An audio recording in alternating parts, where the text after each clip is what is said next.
welcome to our no-name show. We have yet to name it. It's kind of like having a baby and you want to like get to know its personality. Yeah. But in all seriousness, this is Heather Nix, and I'm with Dan Prudhomme. Yeah. And we have decided collaboratively to have a podcast.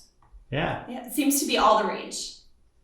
It's been something that I've wanted to do for a long time. So Same. when you kind of raised your hand and said, hey, is anybody interested in having a podcast, you know, knowing your personality and that, you know, you're a lot more fun than I am. I just want to hang out. So I said yes. That I feel like that's how some of the most exciting endeavors happen anyway. Well, that remains to be seen. We'll let everybody judge how we do. True. What's this all about? What are we going to talk about? What can people expect? Like we had discussed before, I want to be sort of a resource for real estate. A resource to buyers, a resource to sellers, and a resource to other agents. I think it's kind of a little bit of an untapped territory, with the exception of big names like Tom Ferry. But you know, that's kind of the direction I want to go in. Cool. You know, So it's a real estate show. Yes. See, I thought it was a Heather show. I don't know that I want to do this anymore. So it's a real estate show. Just real estate? That's it? No, I think real estate is kind of a broad topic that has lots of little bitty elements to it. Sure. So real estate is affected by the world, you know? Yeah, I mean, it has a huge impact. It's a huge portion of the gross domestic product in the United States and other countries. Yeah. It's done very differently in other countries, right? Where there's no MLSs and you're an agent, you have a listing. I need to know to get to you if I have somebody that might be interested in a property that you have listed. Yeah. But it is certainly one of the biggest goals for everybody is to own real estate, right? Whether it's your first home or a vacation home, it's the ultimate trophy. 1,000,000%. Yeah. 1,000,000%. That white picket fence, that 2-story home with the golden retriever in the front yard, you know? Yeah. So a lot of people want to have real estate. Geez, over the last couple of years, a lot of people want to get into real estate, like want to be real estate agents. Yeah. A lot of new agents. Yeah. We're going to touch on that. Yeah. We should talk about new agents. New agents versus old agents. Old or seasoned agents, experienced agents. Yes. Yeah. I agree. Cool. So, man, Queen died. Yeah. She lived a good long life. Yeah. I have this fascination with the royal family that I'm admitting today publicly. I know it's stupid, but my daughter messaged me yesterday. She's like, the Queen just died, and I almost had to take the rest of the day off. I was so devastated. Aww. It's like this connection to a different life, like my grandparents or something. Like there's no politics in it, you know. She was mystical. Yeah. In a way, right? Yeah, like a fairy tale, a little. Yeah. A lot. Yeah. Her Majesty, that sounds... I mean, you might hear that regularly, but I don't. Yeah. Right? No.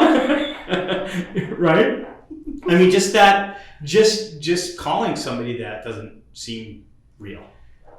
I'm in agreement with that. Yeah. Yeah. It's definitely a whole nother world. Yeah. A very encapsulated sort of world, you know? It's going to be really interesting over, the next 10 days, the funerals, and then the coronation. I haven't experienced that. I know you haven't. Yeah. Most people on this earth haven't experienced what we're about to witness. Yeah.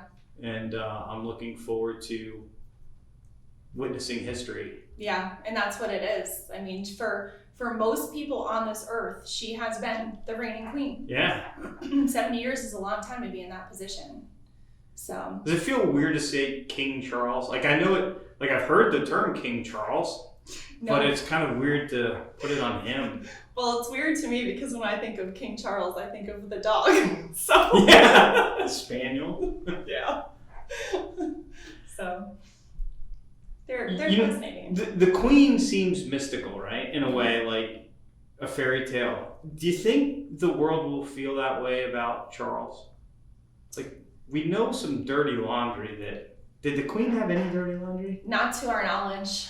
I really don't think so. And I think that's another element that's sort of fascinating is, I will always question, what went down with Princess Diana and if she was partially behind that.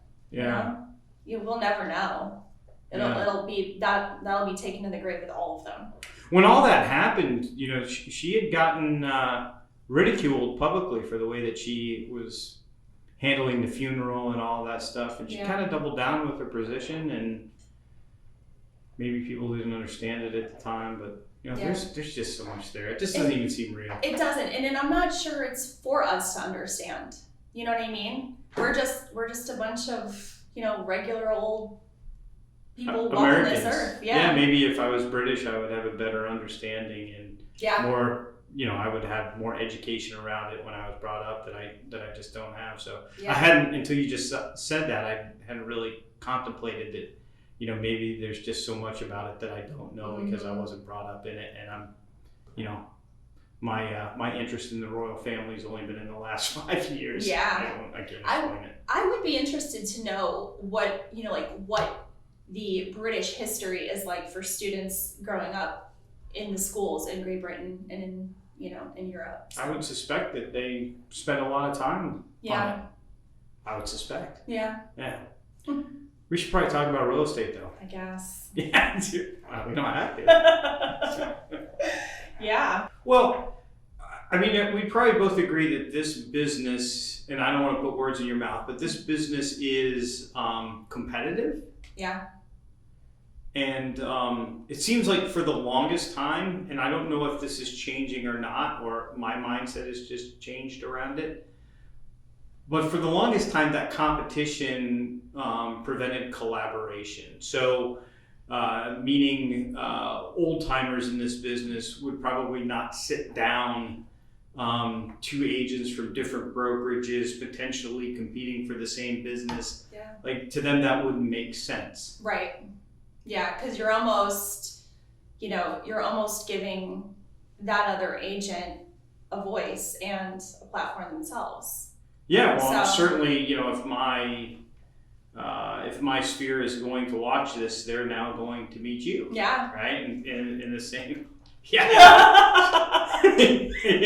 No, it was true. I mean, there's kind of an overlap there, but Hilton Head. Oh my gosh, like I think every person knows 30 real estate agents on Hilton Head Island. Easily. Yeah. Easily. Everybody's a real estate. There's recently been some really funny videos about everyone being a real estate agent. On like local videos or? Yeah, I mean, well, no, more not local, but you sure could apply them to Hilton Head. Yeah. Because we are a 12-mile island, And a lot of people got in this business over the last couple of years. Yes, they did. And a lot of them messaged me wanting to know how to get into it. To get into the business? Yeah. What would you tell them? Well, I think what I wrestle with the most in this industry is sometimes I feel like people are just sort of bored with what they're doing, where they just, it's almost like, I guess I'll get my real estate license. You know what I mean? And for me, I got into real estate because it was already very much in alignment with what my husband and I had going on. And from the time I was a teenager and he and I were dating, I had been exposed to a lot of very beautiful homes and the construction and the layouts and the level of quality and the finishes. And it was just, I found myself like Zillowing houses for fun, Yeah. And so there is a level of passion, but it's like, don't message me if you think this is like your claim to fame or claim to prosperity. If you really don't have the passion, you just think that it's going to be a bunch of fat paychecks. That's what I get. So when I'm interviewing somebody that's just getting into the business, and to be honest with you, I'm really interested in those people. I enjoy meeting somebody that's just getting into the business, understanding why they're doing it, and if their why kind of aligns with our mission, giving them an opportunity that to be successful. I really enjoy that. Yeah. But there are so many people getting in this business now that think that it's a money hack. Yeah. Right? I watch HGTV and, you walk in, you show 3 houses. Yeah. You make an offer and then you're drinking wine. At the local watering hole. Overlooking the sunset, toasting that you just got the house, and then 30 seconds later, after the commercial, we come back and I'm touring the house and you're all moved in, and they leave all the bad parts out. They really do. Yeah. Yeah. There's such a psychology to the industry, and you have to be able to relate to people. Yes. You have to, and you have to be able to balance personalities. So you have to be able to deal with adversity. True. How many closings do you have? Do you put a property under contract that's just smooth? I have had a handful that were relatively smooth. Yeah. Obviously, like anybody, there's been some terrifying hiccups. Sure. But I would say 75% of my closings are relatively smooth. Okay. And are those in the last 2 years where Yes. So the seller is just in command and they're like, if you don't like it, buy or pound sand. 1,000,000%. I've got 17 people lined up behind you that'll jump in. Yeah. They have held all the leverage. Yeah. So yeah, when you take appraisals and inspections off the table, what's left? Yeah. To overcome hurdles. Especially inspections, right? Yeah. Yeah. So, I would agree that a significant amount of the new people that are getting in the business are doing it because they think it's a path to easy money. Right. As this market shifts, where do you think those people are going to be left? They're probably going to go back to their day jobs, I would say. Okay. What advice would you give them if they're seeing the change and they're starting to say, what the hell am I going to do right now? The advice I would give is really reflect on why you got in this business in the first place and determine if it really is for you. You have to have the passion. And, for me, I love marketing. It's what I do. It's what I thrive on. And, if you don't have an energy about you and you're not excited about a property, whether it's $50,000 or $1,050,000, this isn't for you, So you really need to reflect on if this is the right business, because I hate that expression. You can do anything you set your mind to.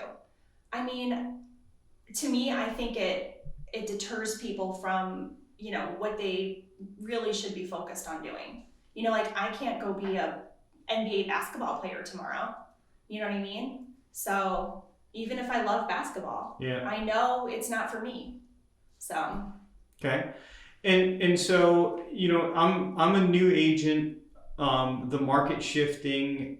I recognize that things are changing, but I don't have a lot of experience to know what to do. I know what the market was. I tell folks that was kind of an order taking market, right? Yeah. You're like, okay, next, can I have your order, please? Yeah. Right? Yeah.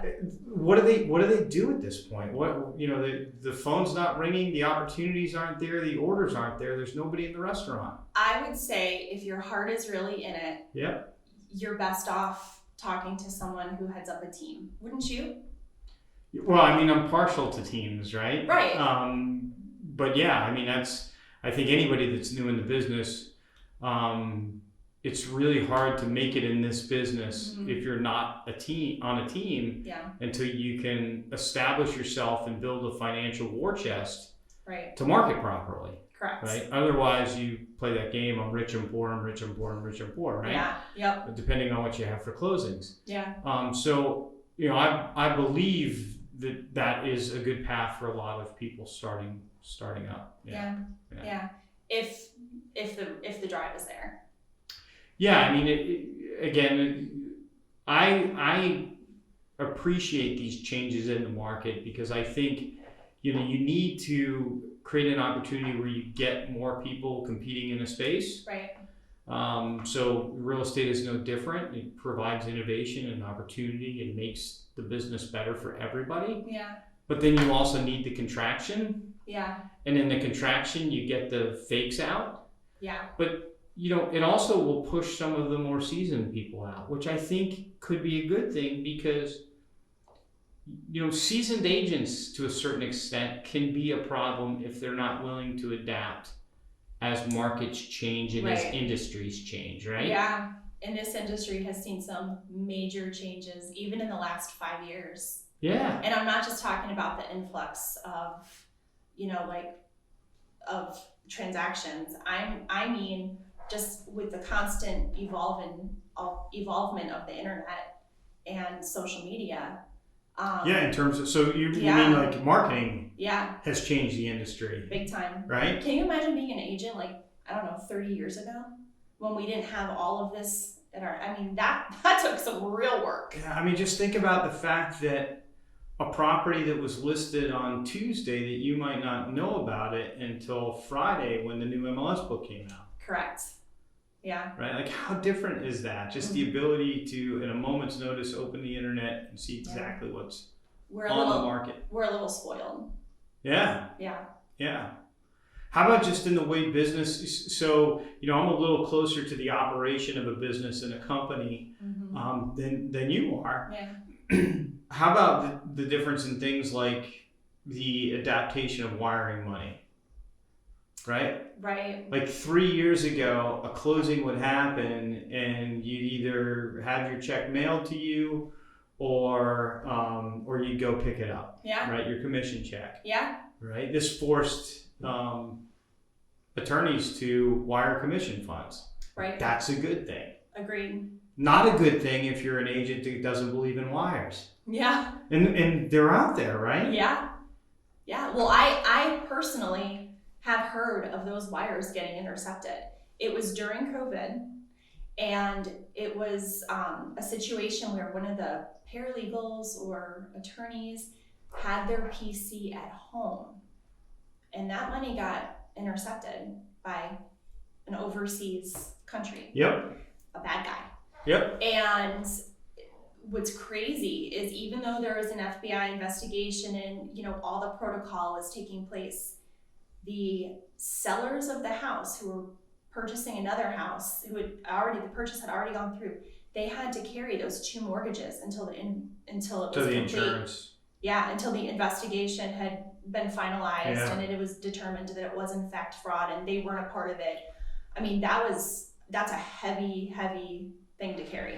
Yeah, but that's where it's going, and to me, when things like that happen, it's bad password management. There's a lot of things that lead up to a gaffe. Yeah. That's a horrible gaffe. Like, I'm not trying to say that to minimize the impact on those poor people. Right. Right. Yeah.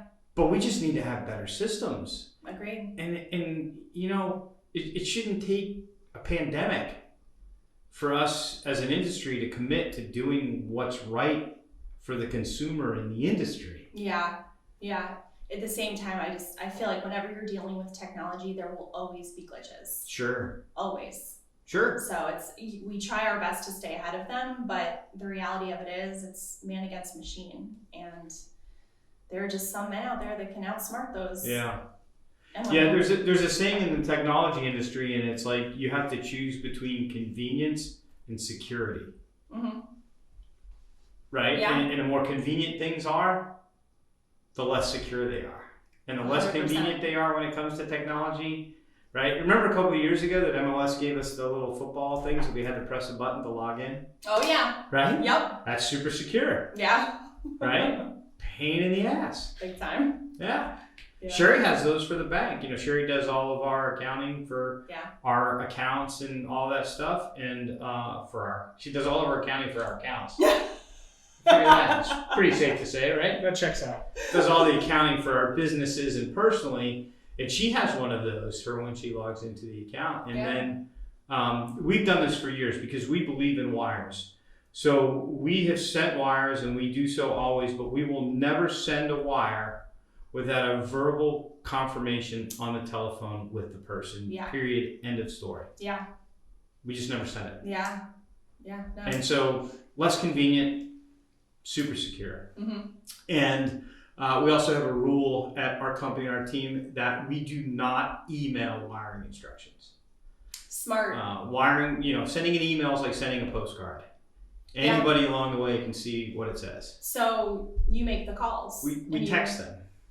And you think text is safer than email? Text is definitely more secure than email. Really? Yeah. I just learned something. Yeah. I didn't know that. Yeah. Okay. But then we always verbally confirm it when we're sending it. Okay. So we don't want to like dictate the number over the phone, like it's routing number, blah, blah, blah. Right. So that's why, we have it as an image file and then we text it to somebody. Okay. But then when we're getting ready to send it, we confirm over the phone just to be triple sure. Yeah, makes sense to me. So there's more that they can do to make that more secure as well. Probably. Can I ask you a question? Sure. I don't know if you're going to want to answer this. Oh boy. Would you rather work with a seasoned agent or an agent with no experience? That's actually a really good question. Thank you. I guess, on one end of the spectrum, working with seasoned agents tends to be really easy and, they know what they're doing. I had an experience once with a newer agent and bless his heart, like he didn't even know how to find tax maps. So I was like, let me help you. And I helped him get through and, figure out, see all the tax history and stuff. Yep. And I loved being able, I knew he was frustrated and I also knew he was a little embarrassed. And I was like, listen, kid, we've all been there. Yeah. You know what I mean? I would be lying to you if I told you that I didn't get a little frazzled, when I first started. And we were all new when we started. Uh-huh. And I too had agents that were like, it's okay. It's all right. Here, do this, hit this button. And I loved that feeling of helping him. Sure. So it goes either way. It also very much depends on the personality of either or. 100%, right? Yeah. Yeah. I mean, we can't put these, one group in a box and another group. Like, I love working with an agent that's brand new. Yeah. That admits that they're brand new. Yes. And says, hey, I'm new to this. I need help. Humility is everything. Yeah. Okay, I'm going to help you and I'm going to do everything I can for this turns out great for both of us, right? Yeah. And then you have the new agent that doesn't know anything and they act like they're God's gift to the real estate industry. Oh, yeah. And they're so freaking frustrating to deal with, right? Yep.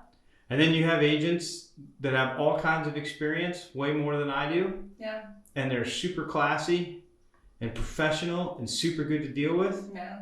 And then you have, same thing, that agent with all kinds of experience and all they do is tell you how much experience they have and you don't. Yeah. Right? And they mean you. Yeah. I've been doing this since you were in diapers. Yeah. That's my favorite. Yeah, listen, darling, let me tell you how this is done on Hilton Head. Yeah. Right? Right? It's I'm condescending. Listen to me, I've lived here almost 30 years. Yeah. Oh boy. What would you rather work with? A new agent that's great or a seasoned agent that's great? Or do you not care? Just great. I don't really care. I mean, just be great. And you brought up something that I've often thought about, and that's, bringing the humility to the equation. That fake it till you make it. Are we allowed to swear? Yeah, I think it's our show. That fake it till you make it bullshit. I hate it. Yeah. I hate that. There shouldn't be anything fake about it. Be transparent. Let me know where you're struggling. I will help you because guess what? We both have the same goal in mind, or we should. We shouldn't be against each other. We should be on the same page as far as getting this done and, getting our clients happy and getting ourselves paid. Where does that come from? That adversarial approach, right? I think in a real estate transaction, if a buyer makes an offer, they want to buy the property. Yeah. Right? And the seller put it on the market because they want to sell it. Yeah. Why does that have to be adversarial in some people's mind?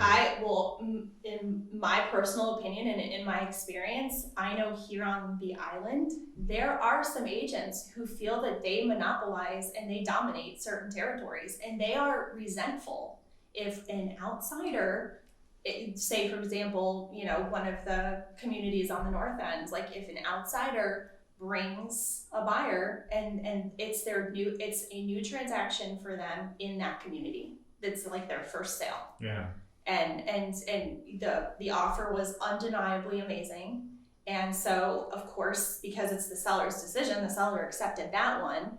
And the agent's pissy about it because they feel like they know that those just sold cards are going to go out like on behalf of that buyer's agent. Yeah. And I think that they feel that their toes are being stepped on. This isn't a zero-sum game, though. It's like there's plenty of business for everybody. You really think so? I hate when people say that. Seriously? Seriously. You don't think there's plenty of business for everybody? No. Why No, not? I really don't, because I do believe in. I love the fact that, sorry to interrupt, that you said, I hate when people say that. Yeah. Well, because, look at us. My husband and I own a flooring design cabinet company. Yep.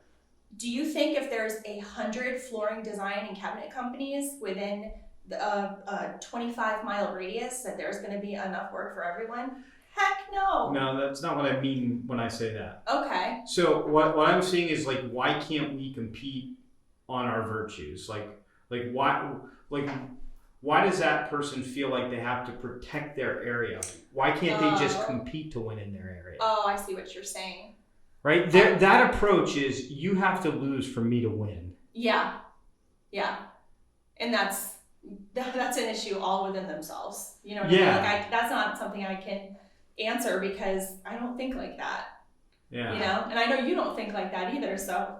No, so I mean, when I see new people coming in the market, I don't get mad at the person for getting into my market. I think like, okay, I've got to up my game. I got to continue to up my game. And I think the winner in that is me, my team, the consumers, because we provide better service. Yeah. Right? I don't need them to lose to win. Yeah. Man, what a sad life that would be. Well, like anything, I feel like if in your heart you're hoping someone else fails, karma's gonna come and bite you in the ass big time.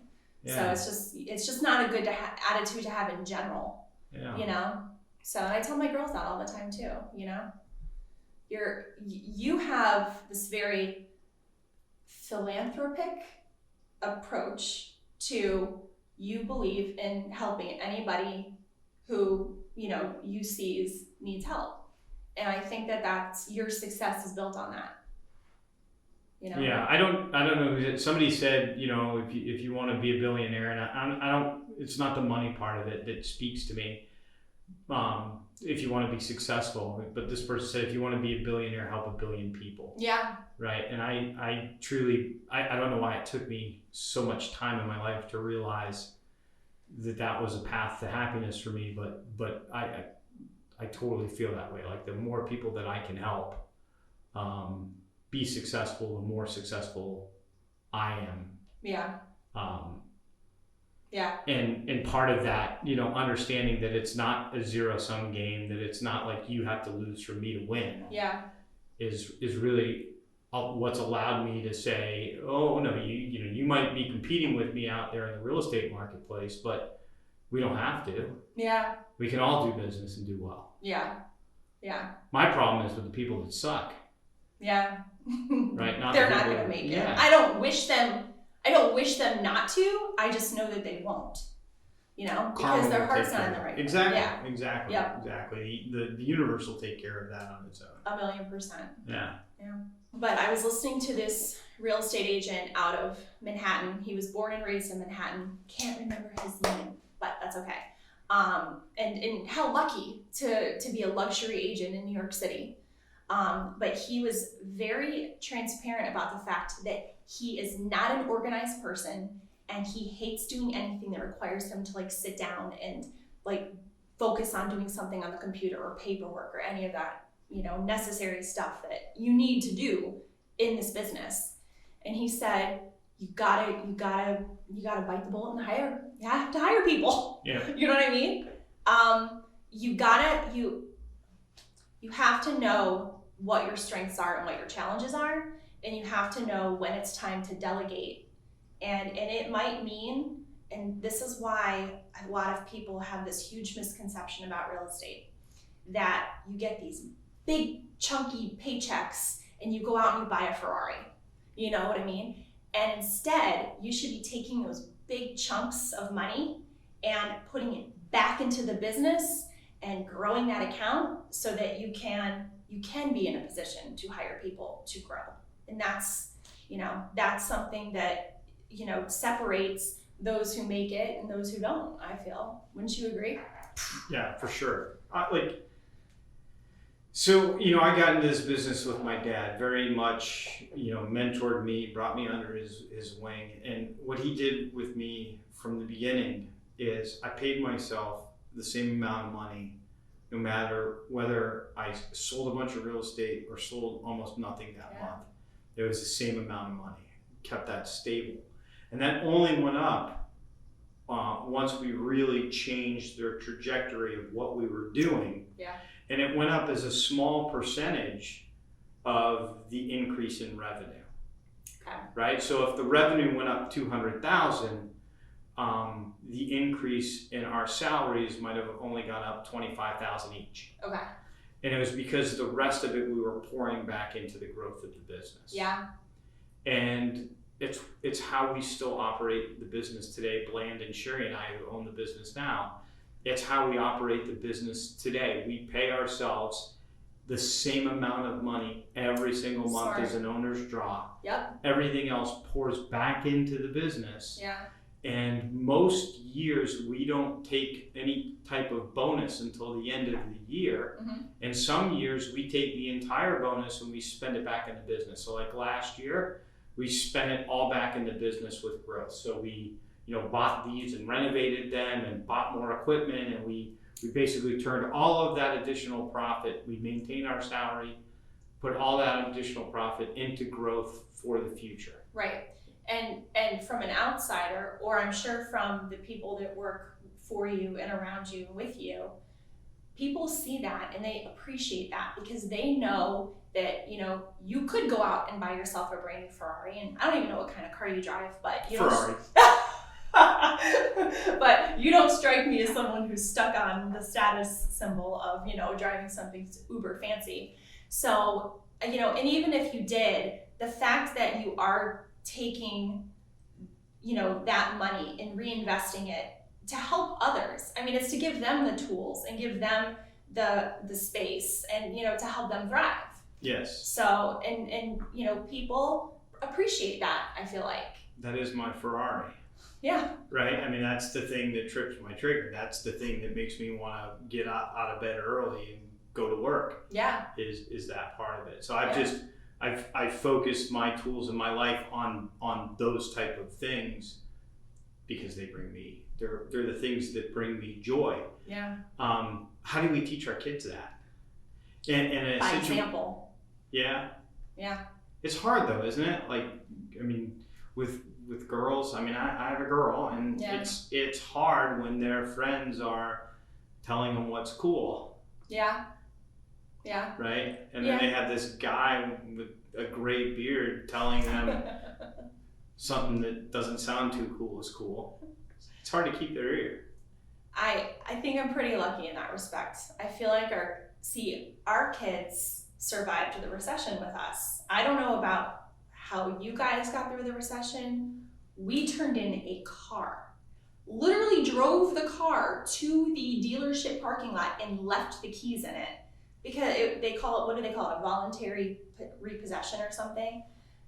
We actually got a call from the police department. They were like, your car is here. And we're like, we know, we left it there. We can't afford it. And humbling, huh? Oh my God. One second you're high on the hog and the next, and it was a much needed perspective, because I will tell you this, we were reckless with money back then. We were making a lot of it, and a lot of it for us. Sure. But, we were making enough that, we were getting calls from, speaking of the cars, like the dealerships, like, hey, we're offering 0% APR, blah, blah, blah. Come and trade in your Commander for an Aspen, you know what I mean? And we got sucked into the imagery. Yeah. And we have openly communicated with our children about how irresponsible we are. And I'm thankful for that time period because there were so many lessons and so many values that we took away from it that we and our children, you know, they were a big part. You know, now we have regressed a little bit. It's like Starbucks every day and stuff like that. But I do think moderation is key. And you do have to splurge a little bit on whatever you love to do. So, but, you know, our kids, you know, and I look at it as, fortunately, have been on both sides with us. So I remember when we only purchased our first house in 2016, which was a huge reason that I got into this business. Because I'll never forget the underwriter telling me, you're like the only homeowner who is very prompt about getting what's requested in. And she's like, have you ever considered real estate for a job? And I was like, golly, now that you mentioned it. But after we closed and we pulled back to the house, I'm gonna cry. We pulled into the driveway of our very first house that we purchased, and our kids came up and hugged us and they said, we're so proud of you. Oh my gosh. I mean, thank you for sharing such a vulnerable, you know, putting yourself in such a vulnerable place. Yeah. I love the fact that you took adversity and turned it into something beautiful. Yeah. That's what it's all about. Yeah. Right? Yeah. Is there any part of you looking back that wouldn't take it back even if you could because of the experience that you gave your kids in the lesson? No, and I will tell you this as well. Fortunately, the girls are older now, but God had a plan. And I don't know, I tend to get a little spiritual, so, you know, either take it or leave it, but that's my philosophy and I'm sticking to it. That time that we had during the recession, and it was probably, I would say, a good 4 years that it was really, really a struggle financially. We didn't have any money, so it's not like Kenny and I could, you know, go out on a Friday and Saturday night with our friends and drop $400 at dinner. We were, I hate to use the word forced, but our time was spent with our kids using gas very sparingly, but going for walks. Yep. You know what I mean? And doing as much as we could for free together. And we have even said, and I need to knock on some wood because it's not like I would wish this upon anyone, but we have often said, like, more money does bring more problems. And there was something to be said for the value of not having money, but just having each other. Yeah. You know? So much truth in that, right? Yeah. I mean, we didn't have crap, but we had one another. It's amazing how sometimes when you get misaligned, how the universe, God, just gives you a big life lesson to get your shit realigned. Yep. And you have to trust that season. You gotta say, okay, this sucks right now. I hate it. But on the other side of this, I just know there's a plan and there's a lesson. Yeah. And I'm gonna remember that lesson and I'm gonna apply it to the next time I go through something. So. Yeah, I don't think most people are like you, Heather. I think there's a lot of people that would walk that path as a victim. Yeah. And so that season of 4 or 5 years of misery, they would be pointing the finger at everybody but themselves, so there'd be no lesson learned. Yeah. Life wouldn't be improved, and those people are probably getting ready to take the same cycle. Yeah.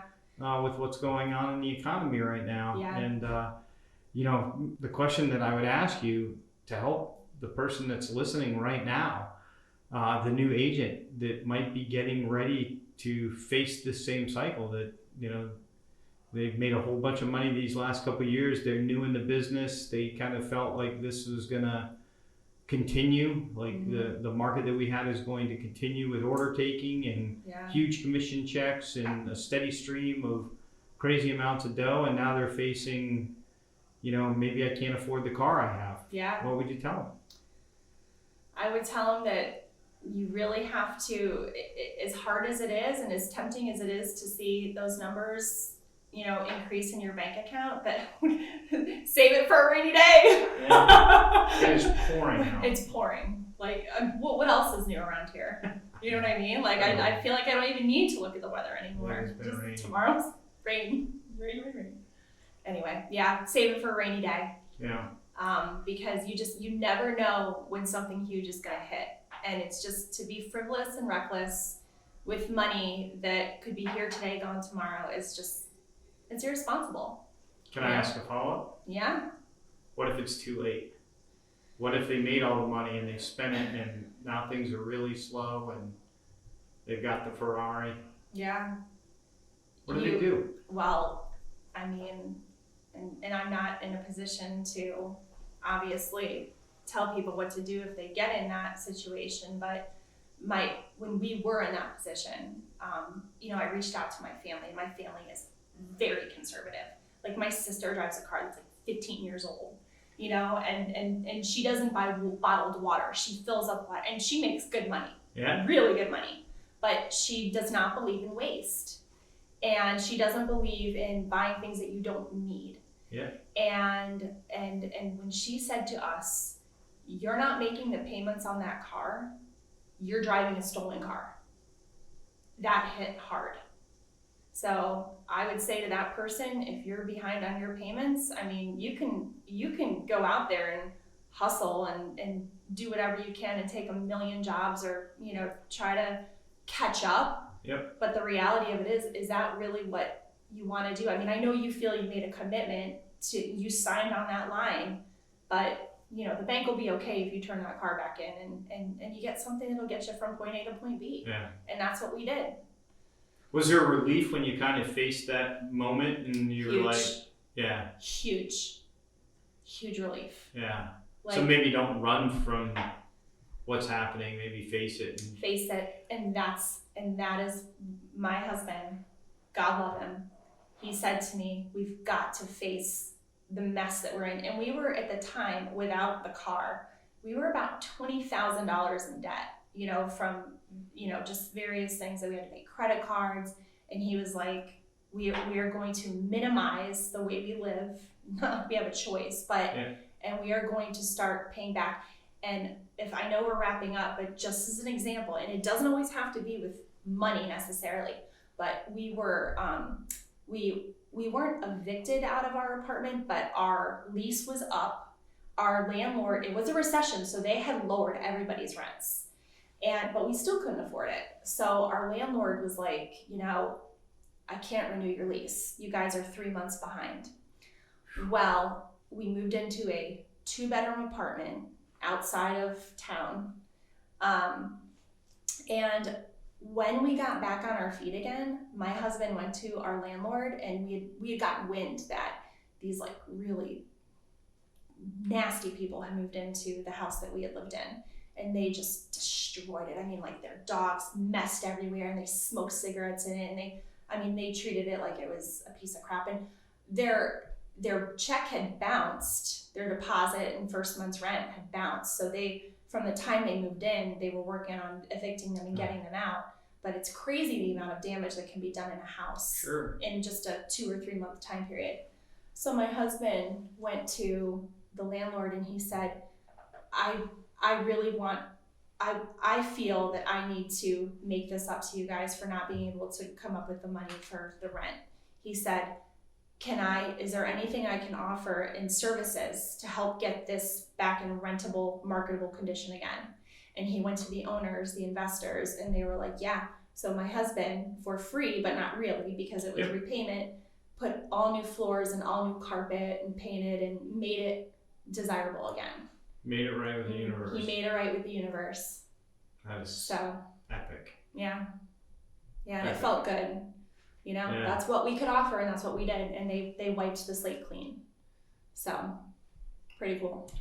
Painful but beautiful story. Thanks for sharing it. Absolutely. Cool. We didn't know each other before we decided to do this, right? No, this was like really organic. This was, I feel like, the universe being like, okay, these two could really do something really beneficial for the industry and for an audience.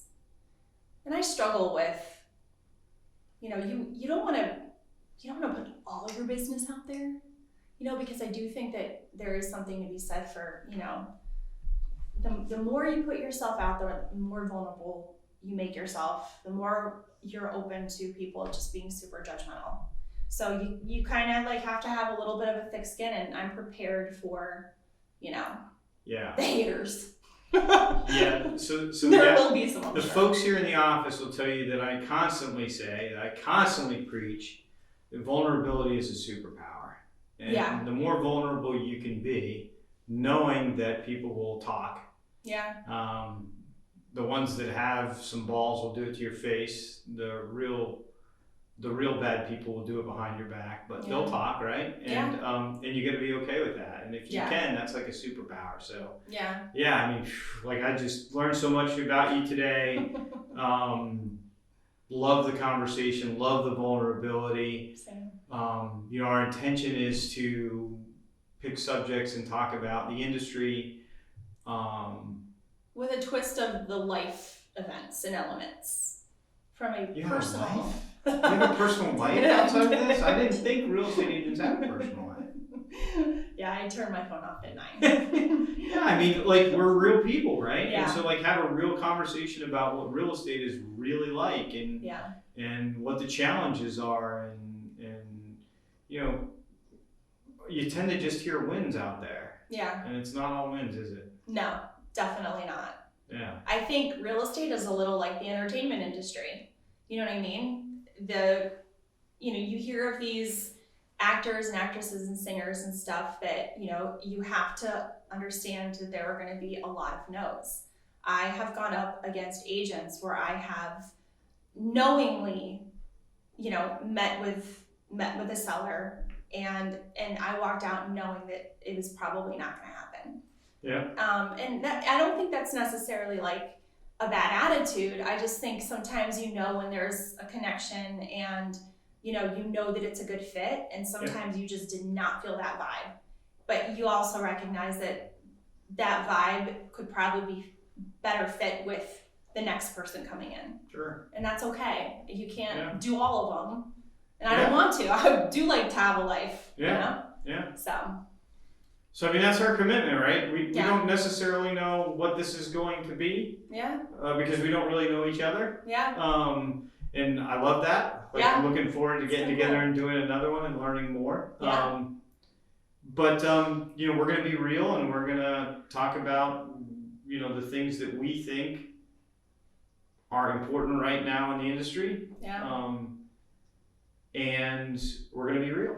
Yeah, it's real estate. It's the real life of the real estate world and real people.